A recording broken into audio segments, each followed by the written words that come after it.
Hello, and welcome to Nursing Research Tips, a show dedicated to sharing best practices, tips, and other resources within the areas of nursing research and evidence-based practice.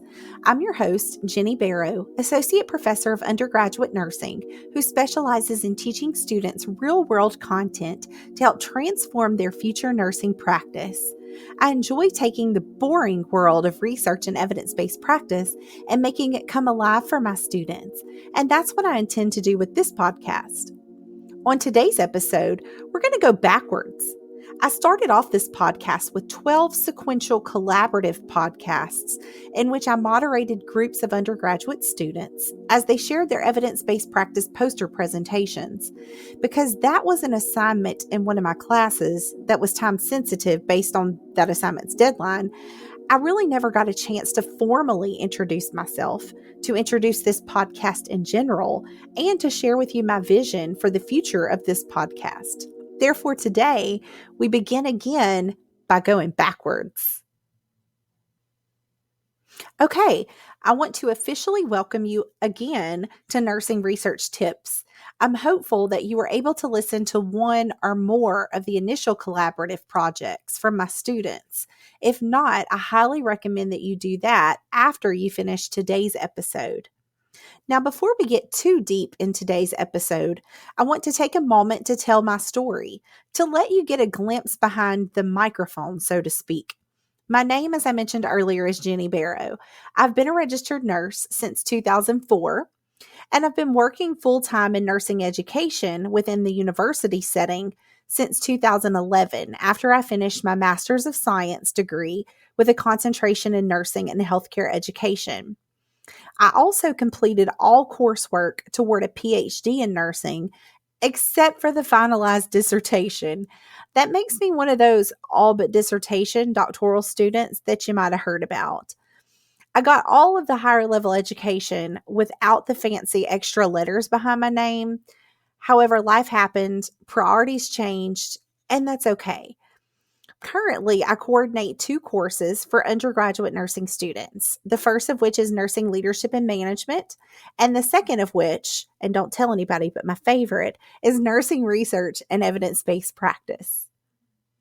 You may wonder why I would have purposely signed up to start teaching research way back in 2012. Wouldn't that be one of those classes that students hate? Why would I do that to myself? Those are very valid questions. When I was an undergraduate nursing student myself in the early 2000s, I was not into research, not. Back in my day, I actually had to take 2 undergraduate nursing research classes on top of a 3-credit statistics class that I physically hated. However, since I was an honors student who had to take on extra projects to gain honors credit in some of my nursing courses, I had the opportunity to participate in a fantastic survey-based research opportunity, and that caused me to actually fall in love with data. Now I'm a self-professed data nerd to the core. I've had the opportunity to publish individually and as part of a collaborative research team on several investigations in peer-reviewed journals. I also currently serve as a peer reviewer for several prominent nursing journals. I have been privileged to present poster and podium research presentations across the country, and I look forward to what my next research endeavors are going to be. If you are a nurse researcher listening right now, you probably also have an ongoing list of future research ideas somewhere, just like me. Mine is bursting at the seams. I just have to find time to get started conceptualizing my next project, basically. In all of the years that I've been teaching undergraduate nursing research, I've found that my excitement for nursing research and evidence-based practice translates to my students. No, I'm real here. I'm not turning everybody into future clinical trial nurses. Not everybody's going to go enroll in PhD programs. I'm realistic. However, nothing is more satisfying than receiving text messages or social media messages from former students who are actually using the things that I taught them that they thought they would never use, either on the job or in their pursuits of higher education. And that's why I do this. And that's also why I decided to share my enthusiasm for nursing research with a wider audience through this podcast endeavor. Ideally, I hope we have a wide variety of individuals listening to this podcast. Are you a current nursing student at any level? Are you a practicing nurse or a nurse educator? Excellent, you're in the right spot. On the other hand, do you literally know nothing about nursing except that your next door neighbor is one? That's okay. You're also in the right spot. My goal in this overall podcast is to explain nursing research concepts in such a way that anyone can understand and appreciate them. I also intend to bring in guests for interviews, and my brainstorming list for future episodes for this program is also bursting at the seams. I hope you find something here that piques your interest and that you'll follow my show so you can get notified when I release new content. I have some big ideas that I'll likely be releasing some teasers for very soon. And so that's the beginning. That's who I am, and that's why I'm here doing this. Now let's dive into a discussion of the most important question of them all, perhaps. What is nursing research anyway?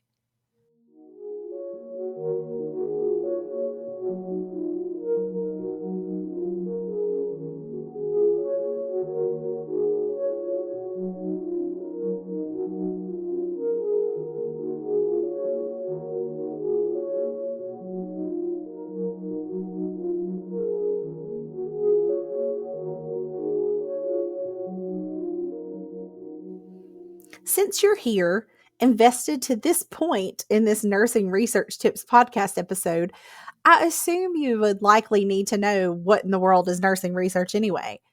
In simple terms, it's asking questions that we need to know the answer to as nurses and then working to find that answer. Now, that's a very overly simplified definition, but at its core, research is about finding answers to questions. Almost every research project that we work on as nurses starts with a question, sometimes more than one question, granted. These questions often stem from our own nursing practice. For example, I used to work for several years as a home health nurse. During that time, I went into patients' homes to provide skilled nursing care by changing wound dressings, monitoring medication management, and providing a lot of teaching about various disease processes. I mentioned wound care first because that was one of my favorite things to do as a home health nurse. I know that might gross some of you out, but that was my jam. Some of my coworkers hated the wounds, but me, I'm all about the wounds. Wounds were tangible. I could see them, I could measure them, and hopefully I was seeing progress on them as the patient moved toward healing.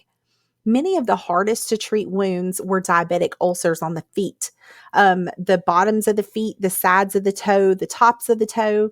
Many of our diabetic patients, as a consequence of their disease process, experienced decreased sensation in their feet. If they walked around their house barefooted, they could have stepped on something very sharp and cut their foot without even feeling something happened. That's why nurses do a lot of teaching about proper diabetic foot care, including the need to frequently inspect the feet for any signs of broken or cracked skin, and the need to avoid walking around barefooted for the reason I mentioned before. Anyway, sometimes wounds would heal beautifully. Other times they wouldn't. And I started wondering why that was. Was it something unique to the patients, such as what they were eating or the soap that they used when they were bathing their feet? Or maybe was it something unique to the medicated ointments or dressings that I was putting on as the nurse? Or was it something else, like the oral medications the patients were taking, or the amount of time the patients propped their feet up during the day, or a host of other things? Why did some diabetic foot ulcers heal quicker and more completely than other ones did? That's a real world example of a simple question that nurses might ask. Being inquisitive and asking questions like this may lead a nurse to do some investigations into published research studies to see if other researchers had asked and answered a question like this. In doing so, it's likely that you'd find several published studies from around the world about factors that are associated with greater likelihood of wound healing in adult patients with diabetic foot ulcers. Sometimes there are plenty of studies available that provide ample high quality evidence to answer the question we're interested in. If that's the case, then it may not be necessary for me to actually do any research at all. However, many times the answers to the questions we ask as nurses don't exist. That's because no one has researched the answer to the exact question that we asked. Maybe the only studies about healing of diabetic foot ulcers are over 10 years old. The science has changed since then. We're using different techniques for wound healing. Maybe they were all published outside the United States, and we know that treatments in the healthcare system in general are very different in different countries. Maybe the ointments that the existing research used are not the ointments that we're currently using. In these instances, I have an unanswered question. Therefore, nursing research is needed. This introductory podcast episode is not going to go into the full discussions on how to conceptualize, design, and implement a full randomized controlled trial to test the effectiveness of a medication for diabetic foot ulcers. Stay tuned because we're definitely going to get into some of those discussions in future episodes. And as a sidebar, if you have no idea what I meant when I said randomized controlled trial, don't panic. You're in the right place. There's more of that type of content coming from this show too. Based on that long explanation from my previous home health nursing practice, now I'm ready to provide a more structured, formal definition of nursing research. According to Pollitt and Beck, nursing research is a systematic inquiry designed to develop evidence about issues of importance to nurses and their clients. That's basically just a fancy way of saying what I just said. Nurses who conduct research are trying to develop new evidence that doesn't currently exist to answer questions that matter to us and the patients we care for. The example related to diabetic foot wounds is more specifically an example of clinical nursing research because it's focused on guiding actual patient care. Nurses do other types of research studies outside of hands-on patient care settings as well. For example, in my role as a nurse educator at the university setting, I've been involved in research studies focusing on things of importance of being a more effective nurse educator. One example of such a study would be testing to see what type of simulation debriefing process would provide the best cognitive and affective learning outcomes for students across the clinical nursing curriculum. That was a mouthful. It was just an example. Nurse administrators like directors of nursing, chief nursing officers, managers of departments. Those types of nurses also conduct non-clinical research studies. An example of that type of administration research could include testing the use of a structured mentoring program during the first 3 years of a nurse's career to see if that type of program would improve workplace retention rates and decrease turnover. Of course, research is not unique to the nursing profession.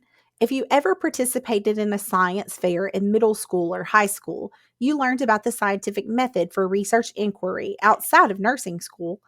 Every healthcare discipline conducts various types of research on topics of interest to them, their scope of practice, and their particular outcomes of interest. There's a ton of medical research literature that is heavily used by nurses as well. You're likely familiar with clinical trials that test the safety and effectiveness of newly introduced medications. That's pharmaceutical or medical focused research. Physical therapists conduct research on various treatment modalities to improve range of motion of the leg joints following orthopedic surgeries. I could keep giving examples for every type of health-related discipline out there, but I think you see how widespread research is in the world of healthcare. However, research happens all the time in fields way well outside of healthcare and medicine. For example, agricultural scientists investigate effects of various pesticides on groundwater and crop productions. Botanists research various genetically altered species of fruit trees to make them more cold hardy. What sets nursing research apart from all those other types of research? That's really a loaded question because in a way, it's all the same. If you go back to my first overly simplified definition of what nursing research is, I said it's asking questions that we need to know the answers to. That's the same across all different types of research. The questions of interest will differ depending on the field of the investigator, And the methods used to answer those questions will also differ depending on the type of question that was asked. I hope you have learned from this discussion that nursing research exists and what it is. Nurses are actually out there conducting research studies. I've heard the myth that nursing research doesn't matter once you get out of nursing school, that it's just some sort of class that students have to take to get their diploma. And then after that, just the academics worry about research. Debunking that myth is one of the main reasons this podcast exists. I intend to share lots of examples of nurses out in the real world doing research studies to transform nursing knowledge and practice. We'll get into a few such examples next.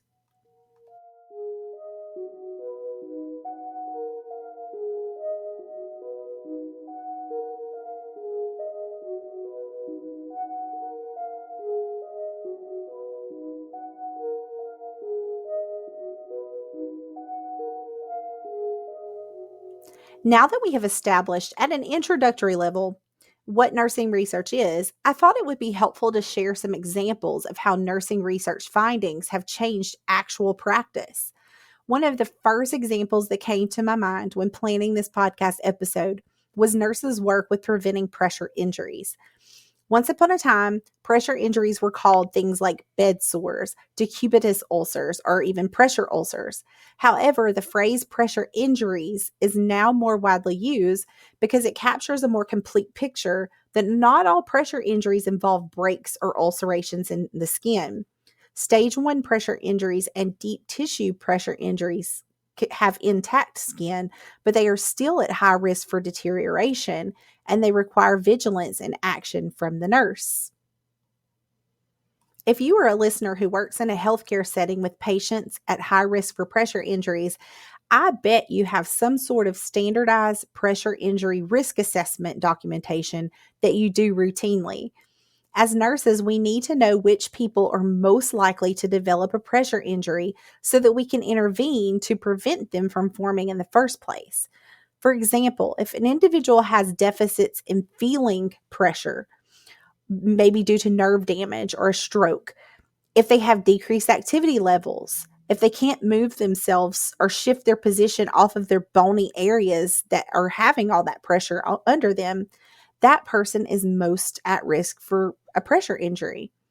One nursing developed pressure injury risk assessment, the Braden scale, has been in use since its publication in 1988. It's built into many hospitals' electronic health record systems. It's taught to nursing students around the world. It's everywhere. The late Dr. Barbara Braden and Dr. Nancy Bergstrom, two well-known researchers in this field, developed that tool decades ago. It's now in its second iteration, the Braden Scale 2, based on the updates provided by Dr. Amy Hester. All three of these researchers who I just mentioned are nurses. They all provided groundbreaking scientific evidence through research that directly impacts the job that nurses across many different settings and across many different specialties do every day. This is but one example among thousands I could share with you. I'm looking forward to bringing you future episodes that have real-world nurse researchers coming on to share their studies. I also intend to share some updates and publish systematic reviews pertaining to nursing care to update the state of the science in various specialty areas as the science shifts.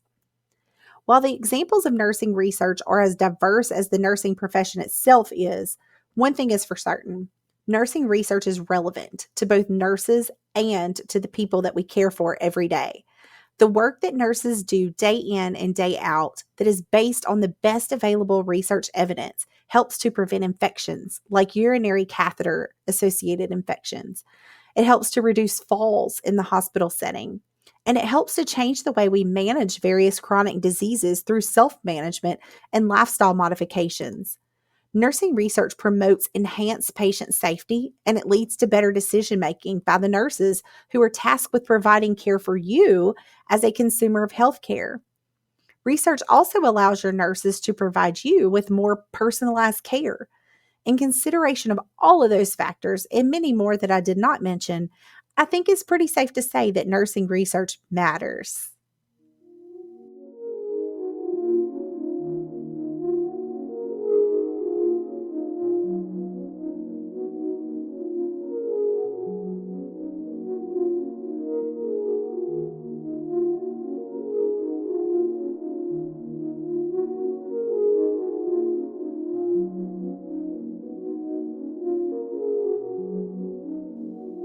As we begin to close this episode, I want to hear from you, the listener. I have lots of ideas of future episodes to continue to expand on the topic of what nursing research is, how it's conducted, and why it matters. However, I want to provide you with the content that you're interested in learning more about. To that end, I created an open forum where I welcome you to participate. What do you want to learn about related to nursing research? What future episode topics would you be excited to see? Are you a nurse researcher who's listening? Do you have a study that you would like to share with our listeners? To answer those questions for me, please click the feedback link in the show notes associated with today's episode. There, you'll be able to leave me some comments about what you're hoping to see from this show in the future. While I cannot guarantee that I'll cover every suggestion in future episodes, because I'm pretty busy, I'll do my best to provide my listeners with what they want. And I'll be super excited to see your feedback because it will let me know that I'm not talking to dead air, that there is at least one other person out there interested in nursing research besides me. I'd like to thank my listeners for joining me on this journey today. Again, if you're interested in more content like this, please subscribe to or follow this show so you can receive notifications of future episode releases. In addition, don't forget to click the link in today's show notes to provide suggestions for future episodes. See you next time.